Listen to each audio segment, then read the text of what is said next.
उत्तर प्रदेश में जनसंख्या नियंत्रण कानून की जरूरत पर सरकार के अपने तर्क हैं, लेकिन जानकार एक तर्क देते हैं और वो ये है कि जब उत्तर प्रदेश में प्रजनन की दर पहले से ही 2 के आसपास है, तो फिर 2 बच्चों की सीमा तय करने वाला कानून बनाने की जरूरत क्यों है। वैसे देश के 9 राज्यों में 2 चाइल्ड पॉलिसी के प्रयोग पहले से ही चल रहे हैं। 2 चाइल्ड पॉलिसी के तहत ओडिशा, बिहार, उत्तराखंड, गुजरात, मध्य प्रदेश और छत्तीसगढ़ में स्थानीय निकाय चुनाव लड़ने की इजाजत नहीं है, जबकि महाराष्ट्र, राजस्थान, मध्य प्रदेश और छत्तीसगढ़ में ऐसे शख्स को राज्य सरकार की नौकरियों में कोई पद नहीं मिल सकता है जिसके 2 से ज्यादा बच्चे हों।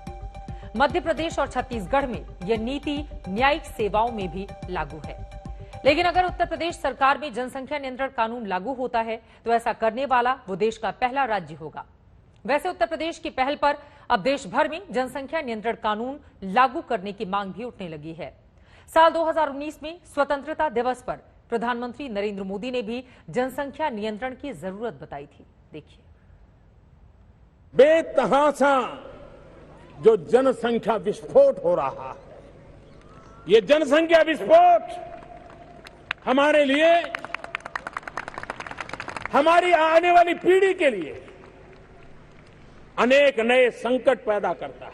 हमारे देश में आज भी स्वयं प्रेरणा से एक छोटा वर्ग परिवार को सीमित करके अपने परिवार का भी भला करता है और देश का भला करने में बहुत बड़ा योगदान देता है। ये सब सम्मान के अधिकारी हैं, ये आदर के अधिकारी हैं, जिनका उनका जितना सम्मान करें, छोटा परिवार रख के भी वो देशभक्ति को ही प्रकट करते हैं। तो छोटा परिवार रखना भी देशभक्ति है। प्रधानमंत्री नरेंद्र मोदी को आपने सुना। अब एक वर्ग ये उम्मीद जता रहा है कि उत्तर प्रदेश के बाद पूरे देश का एक जनसंख्या नियंत्रण कानून होना चाहिए। मगर ये बात समझने वाली है कि क्या वास्तव में भारत में जनसंख्या विस्फोट हो रहा है।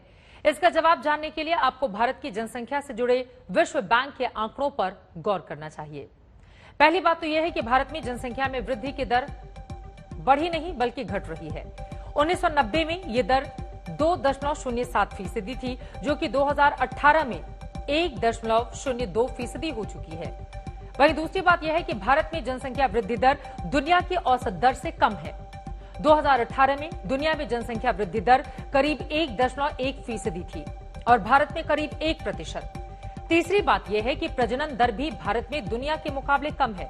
वर्ष 2018 में भारत में राष्ट्रीय प्रजनन दर औसतन 2.22% थी, जबकि दुनिया में 2.41। ये आंकड़े साबित करते हैं कि भारत में जनसंख्या विस्फोट वाली स्थिति नहीं है। जनसंख्या बढ़ रही है, लेकिन इसकी रफ्तार लगातार कम होती गई है और इसके लिए किसी कानून की जरूरत नहीं पड़ी। ये लोगों में परिवार नियोजन को लेकर बढ़ती जागरूकता और सरकारी नीतियों का असर है। इसको इस तरह से भी आपको समझना चाहिए कि भारत में वर्ष 1961 में महिलाएं औसतन 5.9 बच्चों को अपने जीवन काल में जन्म दे रही थीं। 1975 में एक महिला औसतन 5.19% बच्चों को जन्म दे रही थी। वर्ष 1978 आते आते ये संख्या 5 से कम हो गई।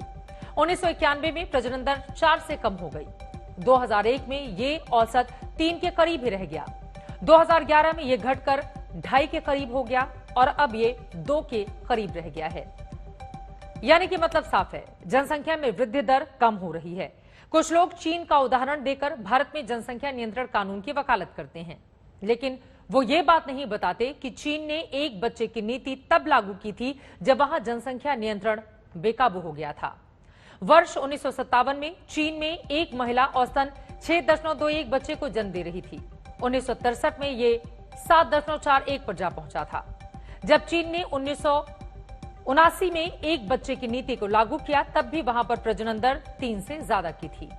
चीन में एक बच्चे के कानून का असर यह हुआ कि वहां वर्क फोर्स की कमी हो गई, जिसके बाद चीन को भी 2 बच्चों की नीति अपनानी पड़ी। अब चीन प्रजनन दर 2.1 के स्तर पर लाना चाहता है, यानी भारत की औसत प्रजनन दर के बराबर पर। लेकिन भारत में जनसंख्या नियंत्रण कानून बनाने पर लगातार चर्चा चल रही है। जनसंख्या नियंत्रण कानून की जरूरत पर जोर अक्सर यह कहकर भी दिया जाता है कि मुसलमान ज्यादा बच्चे पैदा करते हैं और हिंदू कम, लेकिन असल में ऐसा नहीं है। 2001 के मुकाबले 2011 में हिंदुओं की जनसंख्या में वृद्धि की दर 3.16% की गिरावट देखी गई थी, जबकि इसी दौरान मुसलमानों की जनसंख्या में बढ़ोतरी की दर में गिरावट 4.9% की रही। ये आंकड़े बताते हैं कि हिंदुओं के मुकाबले मुसलमानों में जनसंख्या बढ़ोतरी की दर में तेज गिरावट हुई है। इसके बावजूद मुसलमानों की जनसंख्या में वृद्धि की दर हिंदुओं के मुकाबले ज्यादा है। ये भी सच है, लेकिन दुर्भाग्य से सियासत के मंच से इन तथ्यों को ऐसे तोड़ मरोड़ कर पेश किया जाता है कि सिर्फ अर्ध सत्य ही बाहर आ पाता है। यूपी में जनसंख्या नियंत्रण कानून पर कल योगी आदित्यनाथ बड़ा ऐलान करेंगे, जिसे आगामी विधानसभा चुनावों से भी जोड़कर देखा जा रहा है। वैसे चुनाव की बात चल ही रही है तो आपको यूपी ब्लॉक प्रमुख चुनावों का रिजल्ट भी बता देते हैं। इन चुनावों में बीजेपी ने बड़ी जीत दर्ज की है। ब्लॉक प्रमुख की कुल 885 पदों में 600 से ज्यादा पदों पर बीजेपी प्रत्याशियों का कब्जा हो गया है, जिनमें बीजेपी की 334 प्रत्याशी भी शामिल हैं, जिन्हें निर्विरोध चुन लिया गया। आज जिन 476 पदों पर चुनाव हुए, उनमें से अब तक समाजवादी पार्टी के प्रत्याशियों को करीब 50 पदों पर जीत हासिल हुई है। इसके अलावा 100 से ज्यादा सीटों पर अन्य या निर्दलीय प्रत्याशी जीते हैं। उत्तर प्रदेश के मुख्यमंत्री योगी आदित्यनाथ ने जीते हुए प्रत्याशियों को बधाई दी है और इसे यूपी में बीजेपी की लोकप्रियता का सबूत बताया है। जो मंत्र आदरणीय प्रधानमंत्री जी ने आज से 7 वर्ष पहले इस देश को सबका साथ सबके विकास के रूप में दिया था, केंद्रीय नेतृत्व के मार्गदर्शन में प्रदेश संगठन और सरकार ने मिलकर के जन जन तक उन योजनाओं को बिना भेदभाव के पहुंचाने का कार्य किया। त्रिस्तरीय पंचायत चुनाव के परिणाम